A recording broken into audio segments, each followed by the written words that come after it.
Neat ಪರೀಕ್ಷೆಯಲ್ಲಿನ ಅಕ್ರಮಕ್ಕೆ ನೈತಿಕ ಹೊಣೆ ಹೊತ್ತು ಕೇಂದ್ರ ಶಿಕ್ಷಣ ಸಚಿವ ಧರ್ಮೇಂದ್ರ ಪ್ರಧಾನ್ ರಾಜೀನಾಮೆ ನೀಡುವಂತೆ ಒತ್ತಾಯಿಸಿ ಎನ್ಎಸ್ಯುಐ ಜಿಲ್ಲಾ ಘಟಕದ ನೇತೃತ್ವದಲ್ಲಿ ವಿವಿಧ ಕಾಲೇಜಿನ ವಿದ್ಯಾರ್ಥಿಗಳು ನಗರದಲ್ಲಿಂದು ಬೃಹತ್ ಪ್ರತಿಭಟನಾ ಮೆರವಣಿಗೆ ನಡೆಸಿದರು. ನೀಟ್ ರದ್ದುಗೊಳಿಸಿ ಸಿಇಟಿ ಅವರಿಗೆ ಜಾರಿಗೆ ತನ್ನಿ ಎನ್ನುವ ಘೋಷಣೆಯೊಂದಿಗೆ ನಗರದ ಸೈನ್ಸ್ ಮೈದಾನ ಹಾಗೂ ಬಸ್ ನಿಲ್ದಾಣದಿಂದ ಗೋಪಿ ವೃತ್ತದವರೆಗೂ 2 ಪ್ರತ್ಯೇಕ ಮೆರವಣಿಗೆ ಮೂಲಕ ಬಂದ ವಿದ್ಯಾರ್ಥಿಗಳ ಭವಿಷ್ಯದ ಜೊತೆಗೆ ಚೆಲ್ಲಾಟವಾಡುವುದನ್ನು ನಿಲ್ಲಿಸಿ ಎಂದು ಸರ್ಕಾರಗಳ ವಿರುದ್ಧ ಗುಡುಗಿದ್ರು. ಇನ್ನು ಪ್ರತಿಭಟನಾ ಮೆರವಣಿಗೆ ನಂತರ ಗೋಪಿ ವೃತ್ತದಲ್ಲಿ ನೀಟ್ ಪರೀಕ್ಷೆಯಲ್ಲಿನ ಅಕ್ರಮ ಖಂಡಿಸಿ ಸಿಇಟಿ ಜಾರಿಗೆ ಒತ್ತಾಯಿಸಿ ಜಿಲ್ಲಾ ಕಾಂಗ್ರೆಸ್ ಸಮಿತಿ ನೇತೃತ್ವದಲ್ಲಿ ಬಹಿರಂಗ ಸಭೆ ನಡೆಸಲಾಯಿತು.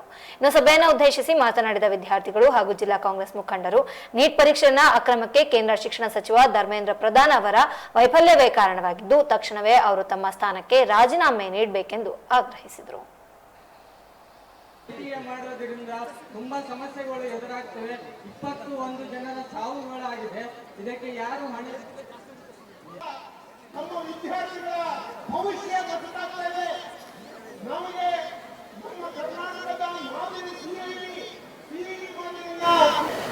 ನಾವು ವಿದ್ಯಾರ್ಥಿಗಳು ಅವರು ಪೋಷಕರು ವಿದ್ಯಾರ್ಥಿಯವರ ಜೊತೆಗೆ ಚೆಲ್ಲಾಟವನ್ನು ಮಾಡಲಿಲ್ಲ. ನಮ್ಮ ಪಕ್ಷ ಇರಲಿ, ನಮ್ಮ ಸರ್ಕಾರ ಇರಲಿ, ವಿದ್ಯಾರ್ಥಿಯವರ ಜೀವನದ ಬಗ್ಗೆ ಚೆಲ್ಲಾಟ ಮಾಡಕ್ ಹೋಗ್ಲಿಲ್ಲ.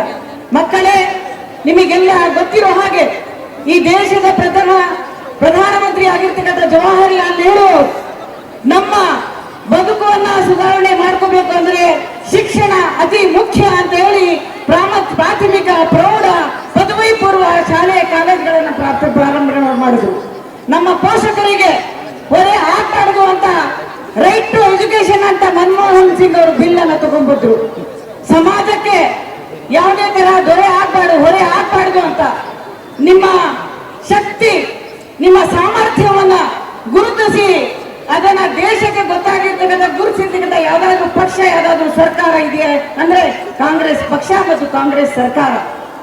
ನಿಮಗೆಲ್ಲ ಬಹಳಷ್ಟು ಜನ 10ನೇ ತರಗತಿಯಿಂದ ಓದಿರ್ತಕ್ಕಂಥ ಎಲ್ಲರಿಗೂ ಕೂಡ ಹಿಸ್ಟ್ರಿಯನ್ನ ಓದಿದ್ದೀರಾ. ತಮಗೆಲ್ಲ ನಮ್ಮ ಪಕ್ಷ, ನಮ್ಮ ಸರ್ಕಾರದಲ್ಲಿ ಸ್ವತಂತ್ರ ಬರುವ ಹಿನ್ನೆಲೆ ನಮ್ಮ ದೇಶ ಹೇಗಿತ್ತು, ಸ್ವತಂತ್ರ ಪಡೆದ ಮೇಲೆ ನಮ್ಮ ಪೂರ್ವಜರು ಯಾವ ತರ ಒಂದು ಒಳ್ಳೆಯ ವಾತಾವರಣವನ್ನು ನಿರ್ಮಾಣ ಮಾಡುವಂತ ತಾವೆಲ್ಲ ಓದಿದ್ದೀರಾ. PUCಗೆ ಬಂದು ನಾವು ಅಡ್ಮಿಷನ್ ತಗೊಂಡ ತಕ್ಷಣ ನಮ್ಮ ಪೋಷಕರ ಕನಸು, ವಿದ್ಯಾರ್ಥಿನವರ ಕನಸು, ನನ್ನ ಮಗಳು ಡಾಕ್ಟರ್ ಆಗ್ಬೇಕು, ನನ್ನ ಮಗಳು ಇಂಜಿನಿಯರ್ ಆಗ್ಬೇಕು, ನನ್ನ ಮಗ ಡಾಕ್ಟರ್ ಆಗ್ಬೇಕು, ನನ್ನ ಮಗ ಸೈಂಟಿಸ್ಟ್ ಆಗ್ಬೇಕು. ಆ ಕೂಲಿ ಕಾರ್ಮಿಕರು, ಬಡವರು, ದೀನ ದಲಿತರು, ಅಲ್ಪಸಂಖ್ಯಾತರು, ಬೀದಿ ವ್ಯಾಪಾರಗಳು ಇವರೆಲ್ಲರೂ ಕೂಡ ಕನಸು, ಮಕ್ಕಳ ಬಗ್ಗೆ ಕನಸನ್ನು ಕಂಡುಕೊಳ್ಳೋರು.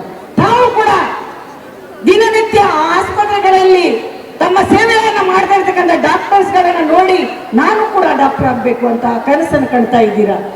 ವೀರಪ್ಪ ಮೊಯ್ಲಿ ಆಗ ಮುಖ್ಯಮಂತ್ರಿ ಆಗಿದ್ರು. ಇದು ನಮ್ಮ ರಾಜ್ಯ ಇಡೀ ದೇಶಕ್ಕೆ ಮಾದರಿ ಆಗಿರ್ತಕ್ಕಂಥದ್ದು.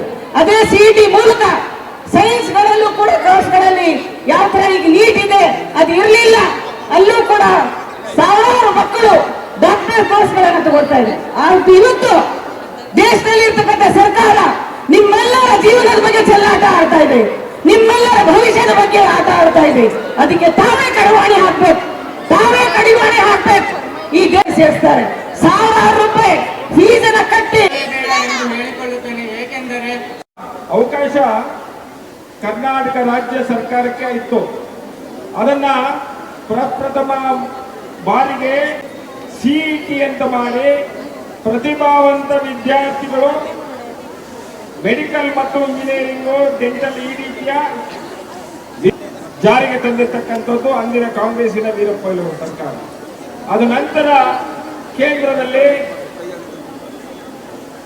ಸರ್ಕಾರ ರದ್ದು ಮಾಡಿ ಬೇಕು ಸಿಇಟಿ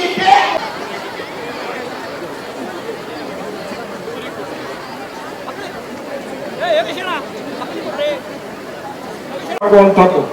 ಉದಾಹರಣೆಗೆ ಒಂದು ಮಾತು ಹೇಳ್ಪಟ್ಟಕ್ಕೆ 720 ಅಂಕಗಳನ್ನು ಬರೆದಿದ್ದಾರೆ. ಹೆಂಗ್ ಬರಕ್ ಸಾಧ್ಯ? ಇಲ್ಲಿರ್ತಕ್ಕಂಥವ್ರು ಬಹಳ ಜನ ವಿದ್ಯಾರ್ಥಿಗಳಿದ್ದೀರಿ. ಬಯಾಲಜಿ ನೋಡ್ಕೊಂಡು ನಾವು ನಮ್ಮ ರಾಜ್ಯದ ಮುಖ್ಯಮಂತ್ರಿಗಳಾದಂತಹ DK ಶಿವಕುಮಾರ್ ಅವರು ಈಗಾಗಲೇ ಕೇಂದ್ರ ಸರ್ಕಾರಕ್ಕೆ ಪತ್ರವನ್ನು ಬರೆದಿದ್ದಾರೆ. ನೀಟು NTA ಮಾಡೋದ್ರಿಂದ ತುಂಬಾ ಸಮಸ್ಯೆಗಳು ಎದುರಾಗ್ತವೆ. 21 ಜನರ ಸಾವುಗಳಾಗಿದೆ.